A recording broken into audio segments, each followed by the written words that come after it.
नमस्कार दोस्तों, हम इस वीडियो में बात करेंगे नई एलडीसी भर्ती 2024 के बारे में। ये भर्ती डीएसएसबी बोर्ड नई दिल्ली के अंदर सेंट्रल लेवल की भर्ती है।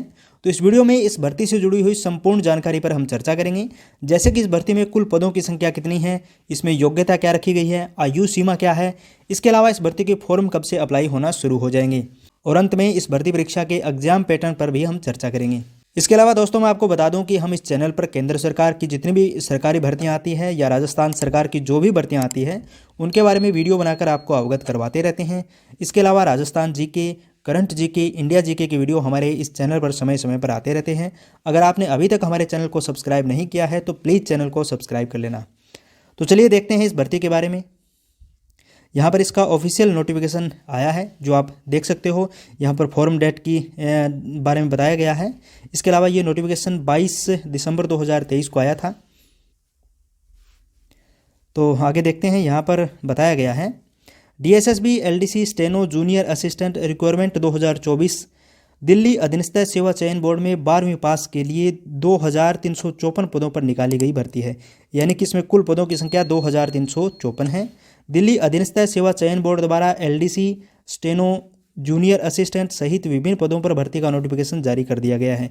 यानी कि इसमें एलडीसी की पोस्ट है, स्टेनो की पोस्ट है और जूनियर असिस्टेंट की पोस्ट यहाँ पर रखी गई है, ये आप देख सकते हो। अब दोस्तों इसमें कुल पदों की संख्या की अगर बात करें तो इसमें 2354 पद रखे गए हैं। यानी कि कुल पद 2354 यहाँ पर है। इन सभी पोस्ट के लिए आपको एक ही फॉर्म अप्लाई करना है। यानी कि आपको इन सभी पोस्ट के लिए एक ही फॉर्म अप्लाई करना है। अलग अलग पोस्ट के लिए अलग अलग फॉर्म आपको अप्लाई नहीं करना है। इन सभी पोस्ट के लिए आपका एक ही एग्जाम होने वाला है। यानी कि इन सभी पोस्ट के लिए आपको प्रेफरेंस भरनी होगी, जबकि एग्ज़ाम जो है वो आपका एक ही होगा और यहाँ पर फॉर्म भी आपको एक ही भरना है। लेकिन इस सभी पोस्ट के लिए आपको प्रेफरेंस अलग अलग देनी होगी। जैसे कि आप चाहे जो आपकी पसंदीदा जो पोस्ट है उसको आप 1 नंबर यानी कि टॉप पर रख सकते हो। इसके अलावा जो भी 2 नंबर पर, 3 नंबर पर आप रखना चाहो उन पोस्ट को आप रख सकते हो। अब बात करते हैं दोस्तों इसमें योग्यता की। यहाँ पर योग्यता रखी गई है 12वीं पास। किसी भी संकाय से आप 12वीं पास होना आवश्यक है। किसी भी राज्य से आप 12वीं पास हो सकते हैं। इसके अलावा यहाँ पर टाइपिंग दिया गया है, आपको टाइपिंग का नॉलेज होना आवश्यक है। इसके लिए आपको हिंदी में 30 टाइपिंग पर मिनट होने चाहिए और यहाँ पर इंग्लिश टाइपिंग के लिए आपको 35 वर्ड जो है वो पर मिनट होने चाहिए। हिंदी के लिए 30 वर्ड पर मिनट और इंग्लिश के लिए 35 वर्ड पर मिनट आपकी टाइपिंग होनी चाहिए। स्टेनो की पोस्ट के लिए आपको स्टेनो टाइपिंग आनी चाहिए। यानी कि आप स्टेनो की पोस्ट अगर भर रहे हो तो उसके लिए आपको स्टेनो टाइपिंग आनी चाहिए। और सामान्य एलडीसी के लिए आपको टाइपिंग का नॉलेज होना चाहिए। इसमें आपको हिंदी के लिए आपको यहाँ पर 30 वर्ड जो है वो पर मिनट होनी चाहिए आपकी टाइपिंग स्पीड, और इंग्लिश के लिए आपकी 35 वर्ड जो है वो टाइपिंग स्पीड होनी चाहिए।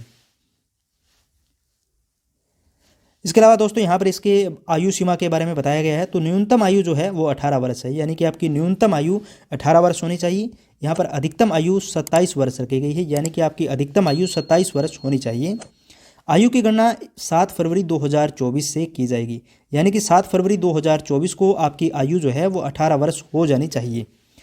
इसके अलावा आरक्षित श्रेणियों को सरकार के नियमों के अनुसार अधिकतम और आयु सीमा में छूट दी जाएगी। यानी कि सरकार के नियमों के अनुसार आरक्षित श्रेणियों को यहाँ पर अधिकतम आयु सीमा में छूट दी जाएगी।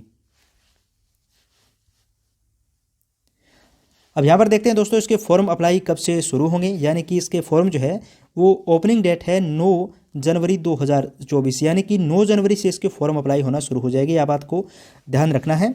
9 जनवरी से इसके फॉर्म अप्लाई होना शुरू हो जाएंगे। उसके बाद आप फॉर्म इसका अप्लाई कर सकते हो।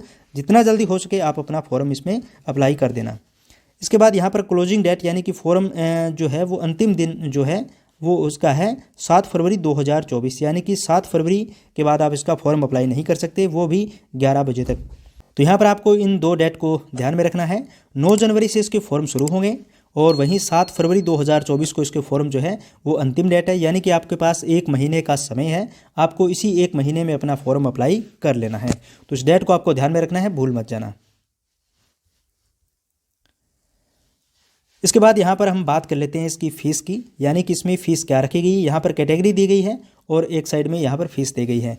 तो सामान्य ओबीसी या ईडब्ल्यूएस वर्ग के लिए 100 रुपये की यहाँ पर फीस रखी गई है और SC ST PW महिलाओं और एक्स सर्विसमैन के लिए यहाँ पर कोई फीस नहीं है, यानी कि 0 रुपये फीस रखी गई है।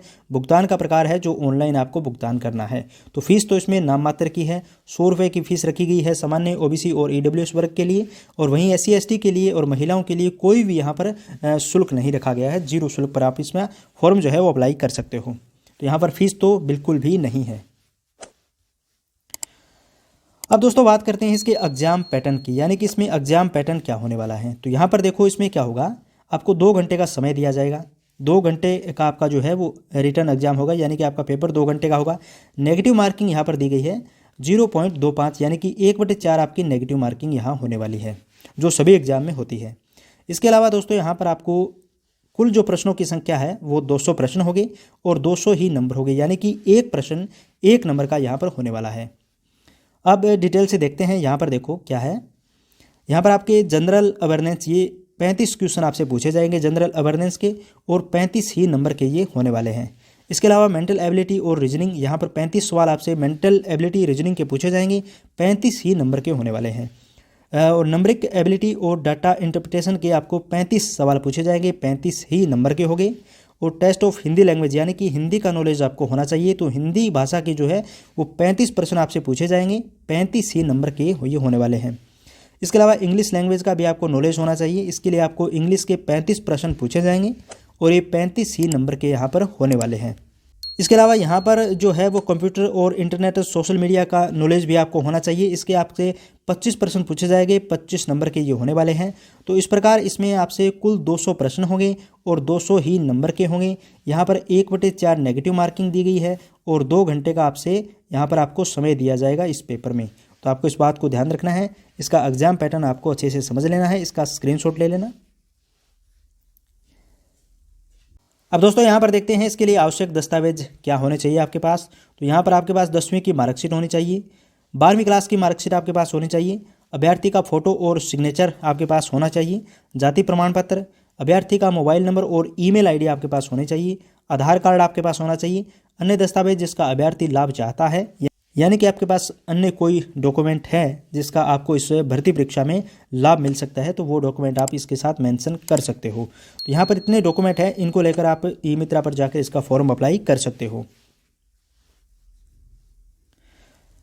इसके अलावा दोस्तों अंत में यहाँ पर दी गई है सिलेक्शन प्रोसेस, यानी कि इसमें सिलेक्शन कैसे होगा। तो यहाँ पर आप देख सकते हो स्टेज फर्स्ट में आपसे लिखित परीक्षा होगी, जैसा कि आपने देखा होगा 200 नंबर का आपका पेपर होगा, 200 ही इसमें प्रश्न होंगे।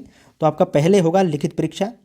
सेकंड स्टेज में आपसे टाइपिंग टेस्ट, स्टेनो टेस्ट, यानी कि आप एलडीसी पोस्ट के लिए आपका टाइपिंग टेस्ट होगा। स्टेनो की पोस्ट के लिए अगर आपने अप्लाई किया है तो आपका स्टेनो का टेस्ट होने वाला है। तो पद की आवश्यकता के अनुसार ये यहाँ पर टाइपिंग टेस्ट या स्टेनो का टेस्ट होगा। तो पहले आपका लिखित परीक्षा होगी, इसमें आप अगर उत्तीर्ण होते हैं तो आपका स्टेनो ये टाइपिंग टेस्ट होगा, इसमें टाइपिंग टेस्ट और स्टेनो दोनों होंगे। उसके बाद आपका दस्तावेज सत्यापन, यानी कि आपके डॉक्यूमेंट वेरिफिकेशन या डॉक्यूमेंट को चेक किया जाएगा, और उसके बाद आपका मेडिकल होगा। इसके बाद आपका फाइनल सिलेक्शन हो जाएगा अगर आप इन चारों चरणों से गुजर जाते हो उसके बाद। तो दोस्तों ये एलडीसी भर्ती परीक्षा 2024 से संबंधित एक जानकारी थी जो मैंने आपके साथ शेयर की। अगर आपने अभी तक हमारे चैनल को सब्सक्राइब नहीं किया है तो प्लीज़ चैनल को सब्सक्राइब कर लीजिए, वीडियो को लाइक और शेयर कर देना। धन्यवाद।